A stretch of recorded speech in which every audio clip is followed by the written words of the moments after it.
What's up, everybody? Sudeep Tumma back here with another NBA draft player breakdown.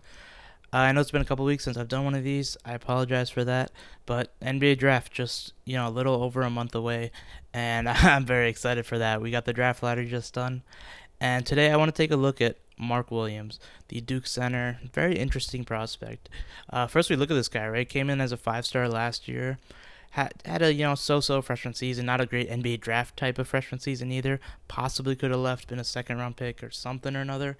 Decided to come back. I think it was very good for his development. He's still offensively pretty raw. We'll take a look at a lot of those aspects, but he has improved and he has shown a lot. Not just obviously his physical tools are off the charts. 7'1", 7'7" wingspan, 9'8" standing reach, 242 pounds. Pretty good mobility for a guy of that size.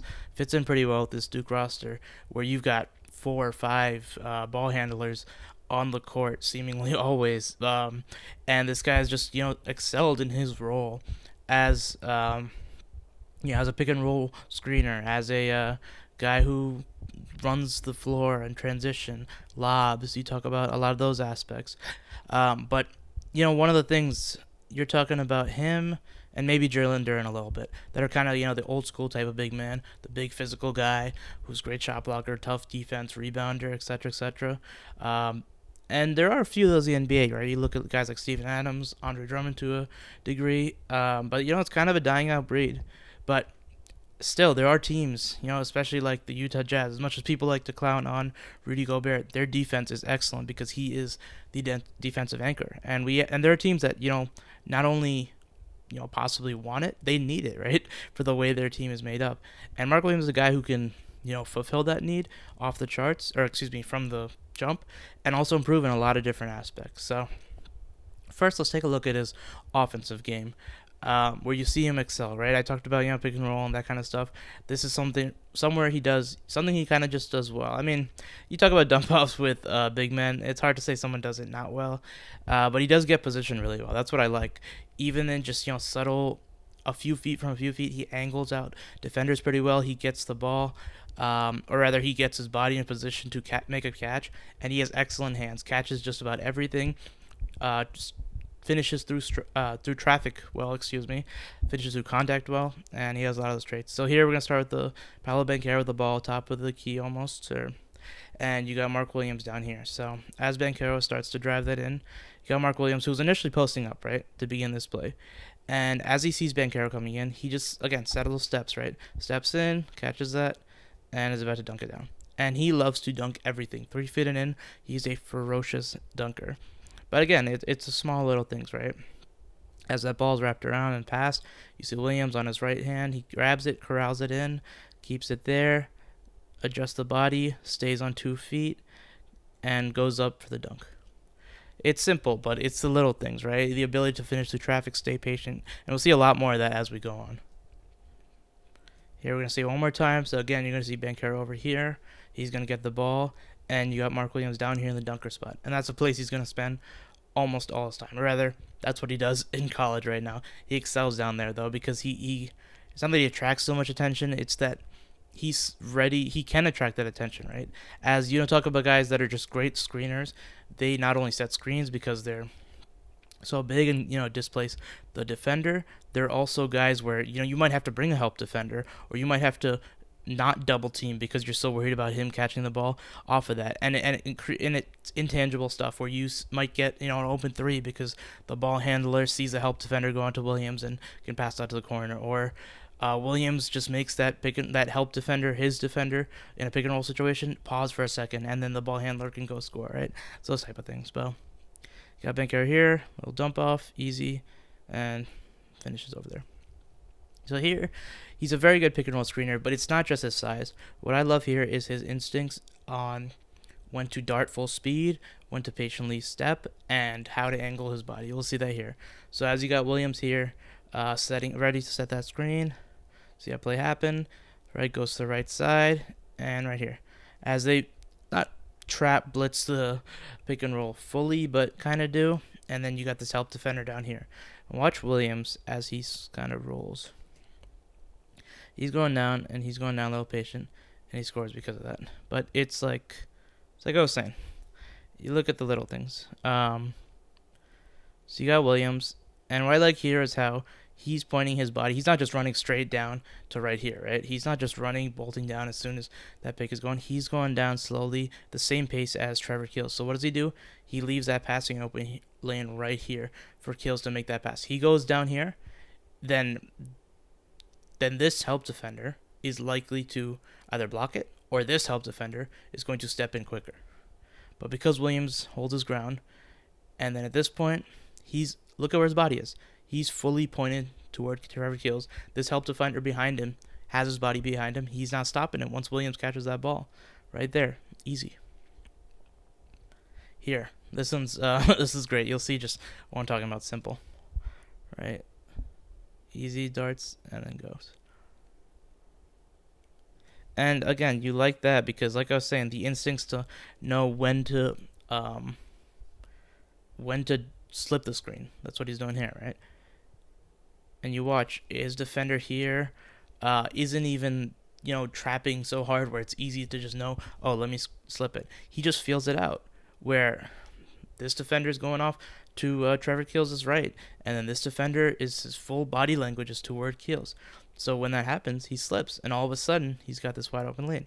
But again, even here, this is not just a wide open pass because, again, this dude is going to steal the ball if Keels makes that pass. So Williams down there is, again, edging himself in, right? Angling his body in. And then as you see, right, once he gets here, what does he do? He perfectly puts his back toward this defender. Again, small stuff, but it adds up because of that. Williams catches it, and from there, finishes. And you talk about a guy who's shooting, he scored about 11 points a game, played about 23 minutes a game this year. But what he did was he shot in, blistering, unreasonable, that's the word I keep using, 72.1% from the field. And obviously a lot of that has to do with the type of shots he's taking. Anytime you see field goal percentage, it's always an output of your shot selection. But again, not only is he shooting really good shots because he has the benefit of this team, but also you see it, right? He can finish the contact. He's always getting those easy shots, and he seems to make everything. And that's why you put it all together and you get 72%. Because you see, it's even when he has the easier quality shots, he's still doing a good job with his touch around the rim and his, we'll see the footwork and some other traits later. But over here, already set the pick, and then you see him just run to the open spot. And here you got him. And just gets it through. That's just a 9'8" standing reach, 7'7" wingspan, getting up above you. Good vertical, but he's already up there, right? When you're talking about those sort of measurables. Here, one more time. This time you got Williams just hanging around down that dunker spot again. But this is what it does. When that help defender wants to go and help, Williams is right there ready. And you watch, keep your eyes on Williams as this ball's driven in. And that's awesome because that ball is not, obviously it's not a lob per se. It's meant to be though, right? As he puts it up, you like here is, he's not just a guy who's just trying to grab that ball and push it. As that ball goes in, he has that concentration in the air to just tip it in as he's coming down too. That's on the, come down after he jumps up. And still because of that finishes. Soft touch. But here's where another aspect where you're putting in, right? Like I said, dump offs, lobs, pick and roll. But also he runs in transition.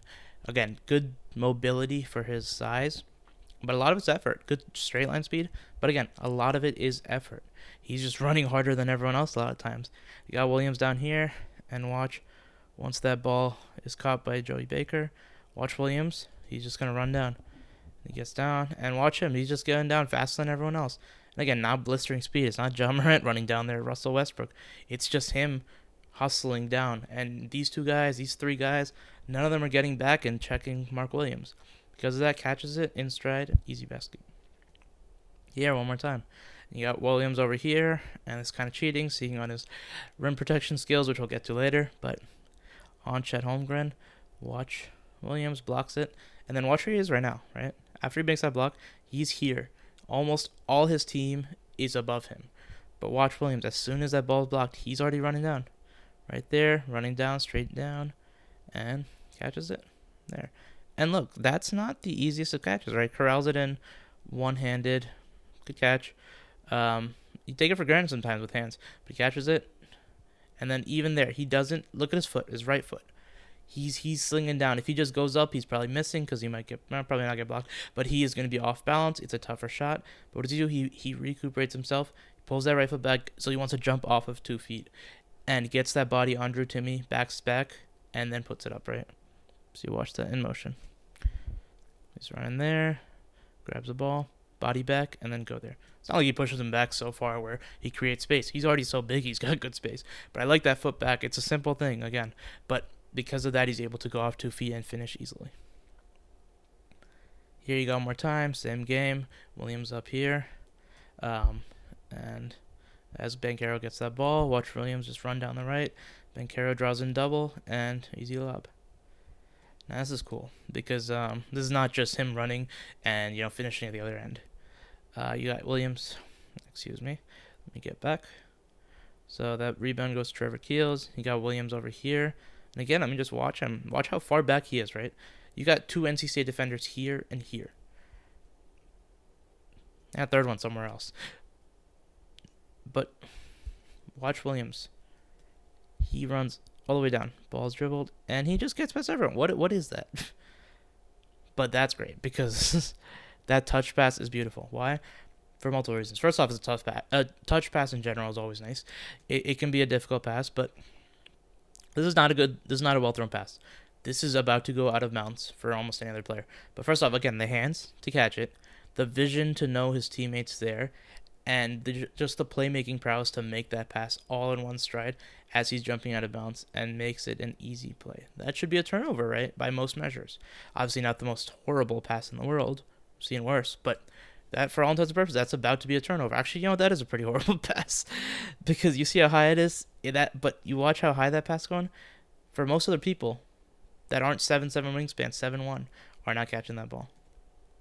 But it does. And not only does he catch it and tries to get inside and maybe falls off balance, he just makes a great pass to an open Banchero. Looks easy because, Banchero's wide open. That is not an easy pass.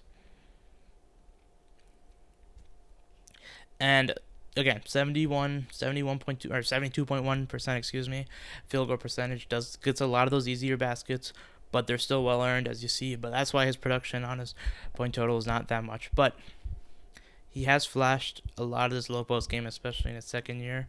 It's still developing, absolutely. There's not so much to it, but there are good aspects to it. And we'll run through this play, and then we'll watch it. Right? There. And right now, it's very simple. It's the post hooks, post layups is all you're basically going to see. There's not much else. Drop step, spin move, blah, blah, blah, blah. But there is a lot of aspects. Like I said, you got footwork, right? You got he has a good usage of pump fakes, ball fakes as he's going. So, right, it takes a step in. And also, you see him finish his left here. And as you watch tape overall, it almost seems like he's better with his left than his right, which is a great sign. And that kind of speaks to what I'm talking about with soft touch. Either hand can finish. So there are already good aspects. And obviously the size is already a big thing. So it takes one step in. Watch that little jab to the left. Gets the defender moving just an inch. And then here again. Obviously he's not taking fade away. But that step back makes that defender jump just a little bit, right? If you watch the defender's foot, he's jumping just a little bit. And because of that, it's great footwork. Great fakes. Also ball fakes. And then because of that, he can step in. A little step through. And finishes. I'll watch that in full speed one more time.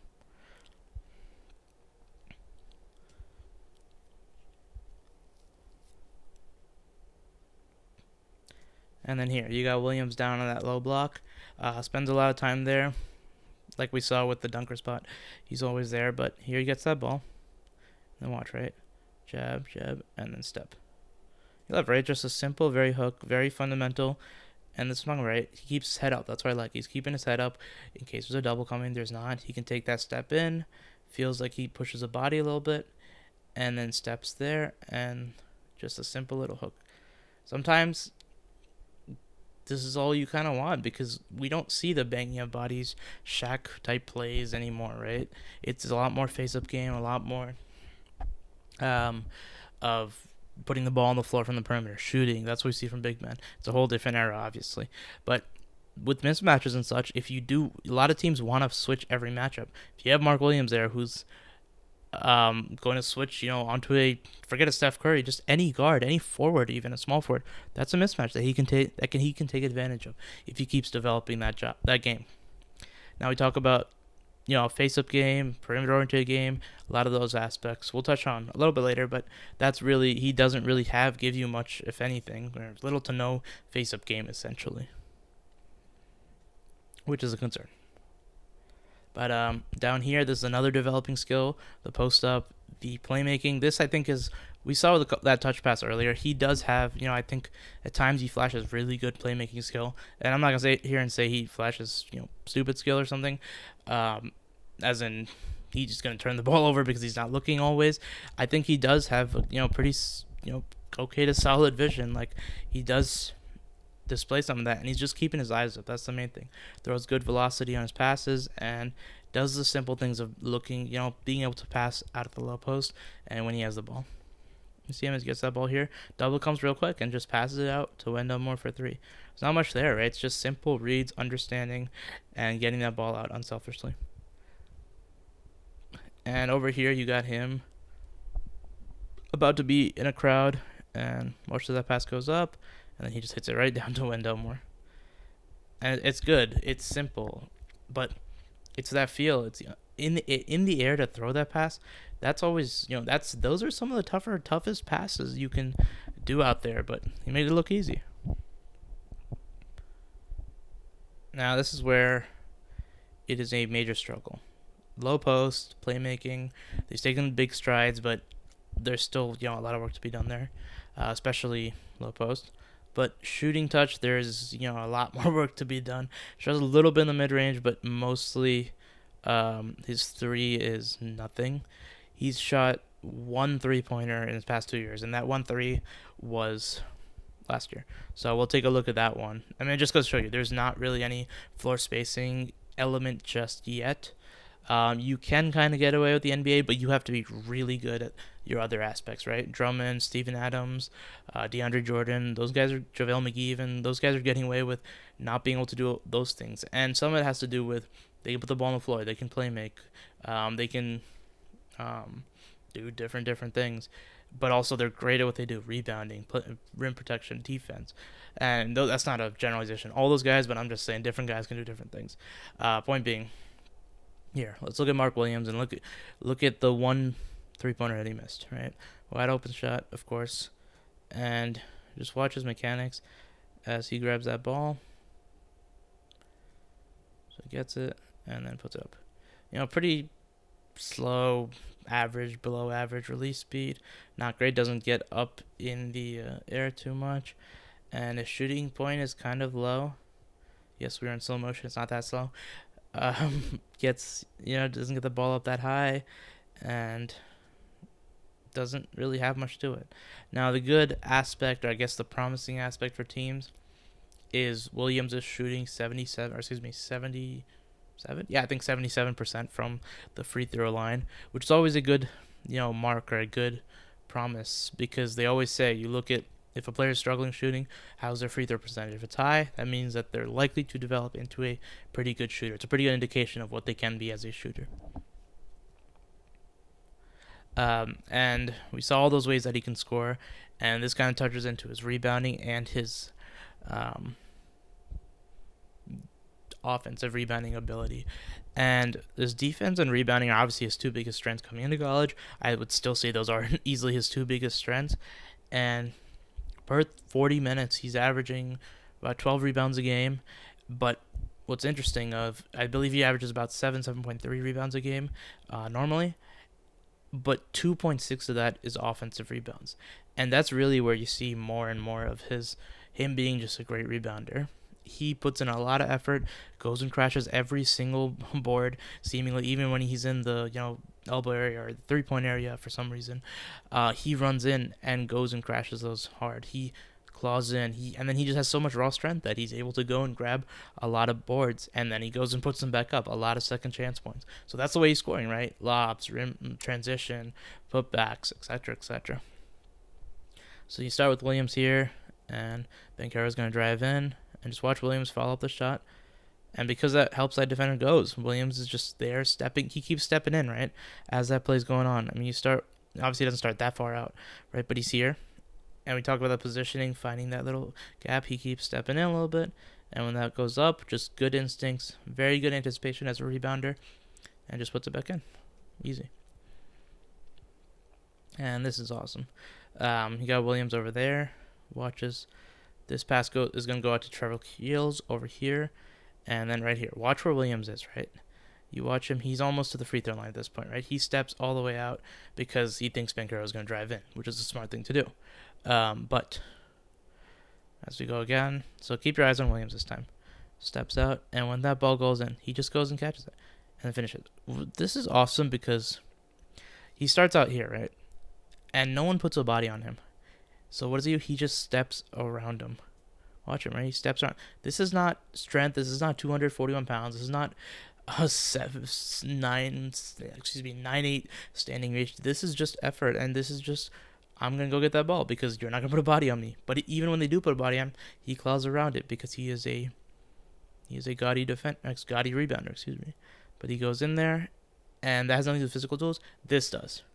Watch. There's 3 guys around him. This is good anticipation on when that ball's going up. And then I'm just bigger than you. I'm just taller than you. And I'm going to grab that ball. And with 3 guys on him, what happens? He gets pulled down, but the strength to finish through contact. And he flashes that a lot. And you see it there. And over here one last time.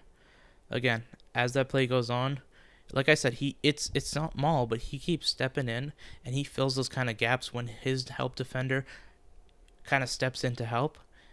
He finds that gap, and he just steps right to where he needs to be. He fills the lane. So what does it do? It gives that dump-off opportunity if the guard or forward wants to hand it off, or dump it off. Or he's just there making the help defender not be able to commit as hard because they're scared of hitting Mark Williams in the dunker spot. And more times than not, it's the former. But either way, it's a basket for someone. That's good offense. Or that's just good position. That's good offense, 100%.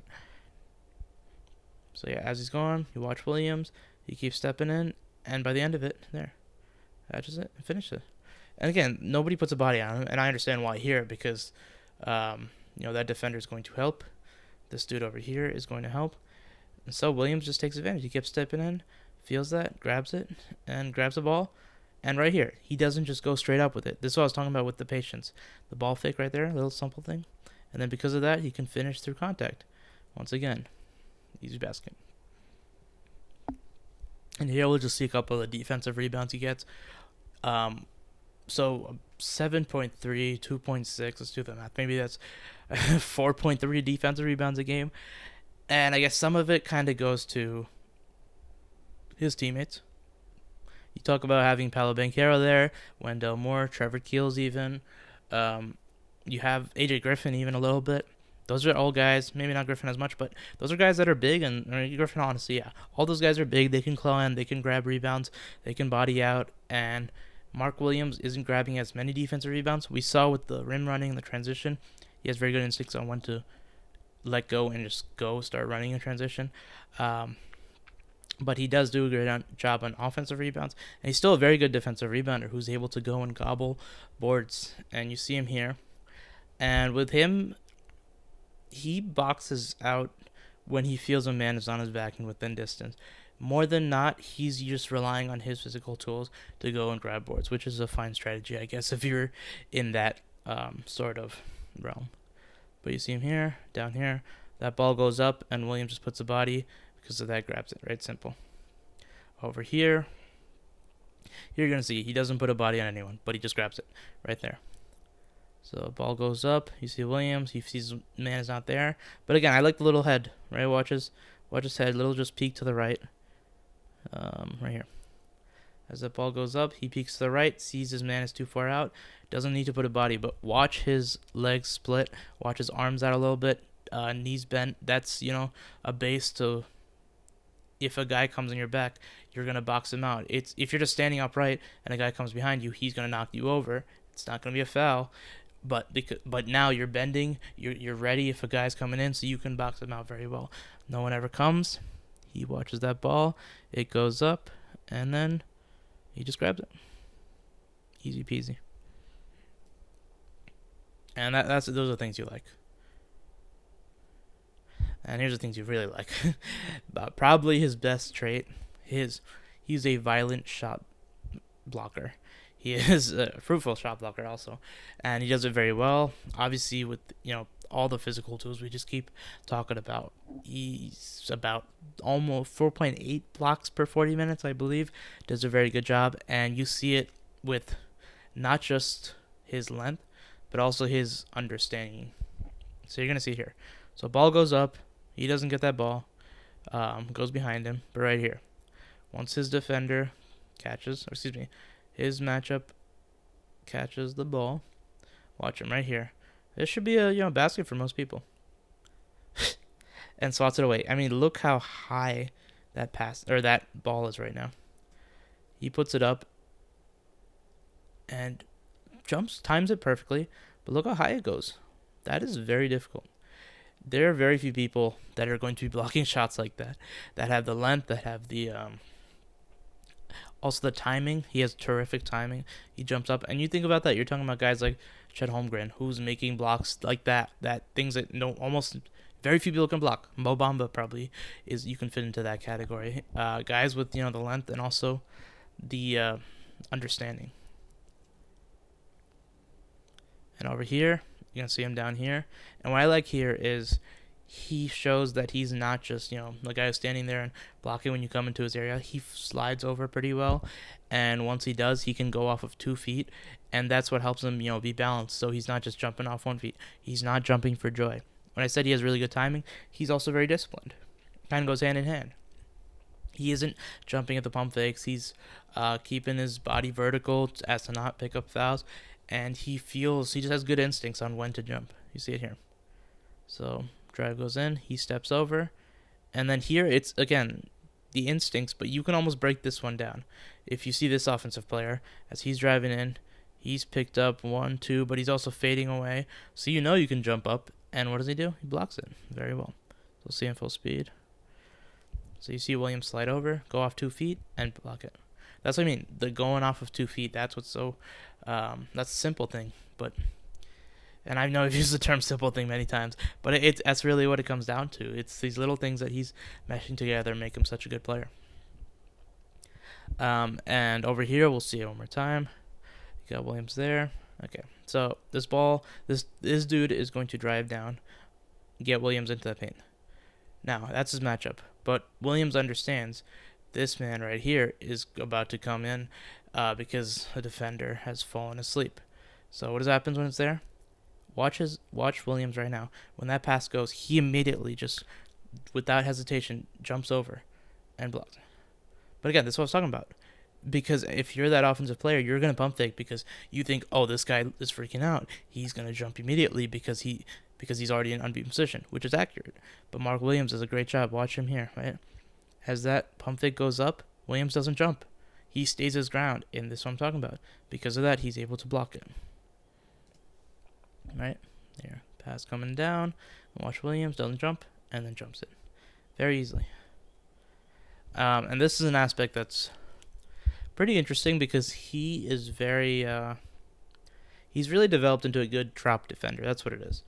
In pick and roll, he doesn't struggle per se. And honestly, he switches almost most matchups, and he sticks pretty well for the most part. There are aspects where he can improve a little bit, and I think a big thing is that drop coverage. When he's there, he's pretty square. He can stay. He can switch onto a guy if it's someone who's really not gonna shoot too well, as in a guard. But as a drop defender, he's able to stick and he's able to cover the ball handler and the big man. Here you see it a little bit. This is kind of one of the worst examples where he's following up on that basket, contests it, isn't able to block because it goes so high, doesn't recover, and his man scores. But over here, this is where you're going to see some good examples of him doing very well in that sort of role. So you got Williams over here. Watches that pick is set. And now you got Williams. I'm talking about drop defender. How much space is here between these two guys? He's dropping down because he's trying to defend that rim, because that's kind of either that's a coaching adjustment or that's just what he kind of prefers, likely coaching. And as the guard starts to come down, you watch Williams. He stays steady. He's just dropping a little bit. And right here. So yeah, Williams contesting a little bit. And then right here, the instincts, and then again, violent shot blocking. But it's that feel, and it's him being able to stick in that sort of scenario, even though he's dropping, that helps. But it's the length and just enough lateral quickness to be able to stay. He's not, the crazy Anthony Davis type lateral quickness, great for a big man, etc. That kind of stuff. No, he's not there. But he's got enough and is able to at least stabilize in that scenario. That's going to be important when you get to the NBA. Here, one more time. You're going to see Williams here. Watch, he's dropping right on that free throw line. Watch him stay with as that ball goes up. Once again, violent shot block. It's key because when he gets to the NBA, he's going to be, he's in drop coverage now, but those are the type of scenarios that you get burnt time and time again. Think about Steph Curry, Kyrie Irving, Damian Lillard coming off, and even, the not so glamorous guards who are still, top 20, top 30 even, guards, forwards, whoever are coming off of those screens. If you have a big man who's playing drop coverage, what's going to happen? That guard is just going to create enough of space and hit an off-balance mid-range pull-up because they are so good at that are going in 8 of 10 times, 9 of 10 times seemingly. Chris Paul, I mean, imagine that. It is difficult. And that's some of, the question around him and how he's going to fit in small ball lineups in, those pick and roll situations. And just straight up against, teams that have 5 guards, 5 forwards, where you're getting burnt on aspects like that. Is he going to move enough? That's kind of, some of the questions, because we've seen Rudy Gobert get run out a little bit in certain scenarios. But if and I'm not saying Mark Williams can't, but that's just the question, right? If he's going to be able to stick well enough in those scenarios to stay on the floor, because unlike a Karl-Anthony Towns, who's really, providing you crazy offense on one side, it's maybe not enough to stay as if he's going to be a defensive liability. And again, I'm not saying he is, but how he's going to stick and how he's going to develop and how he's going to stay is going to be interesting to watch. And you look at that, his mid-range, his shooting obviously needs to develop. And I think the one thing that I wouldn't say is, contingent on its entire NBA future, but his offense. How is he going to work around his aspect? Or rather, what I'm trying to say is he's not really a perimeter-oriented player. Right? I mentioned this a little bit earlier before, and you look at, Paolo Banchero, Chet Holmgren, Jabari Smith. Those guys are the top 3 prospects right now. The top 3 big men also prospects. And what do they all have in common? They're all modern-day big men who are able to shoot, handle the ball like a guard almost, all 3 of them to some degree. And they're able to put the ball on the floor. They can, make plays from the outside. They can do things where it's just, okay, that's modern day. And even a Jalen Duren, who's, got some of the old school big men kind of traits. He is, phenomenal in the mid-range elbow jumpers. He's great on short rolls. He can make plays. He's got a very unique passing ability. And Williams doesn't have that yet.